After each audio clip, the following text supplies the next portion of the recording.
Kapag tuyo na ang mga buto ay gupitin ang dulo nito para agad na makalabas ang ugat ng buto.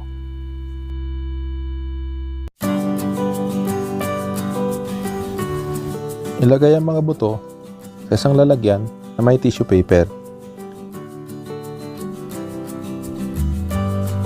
Basain ang mga ito at pagkatapos ay takpan.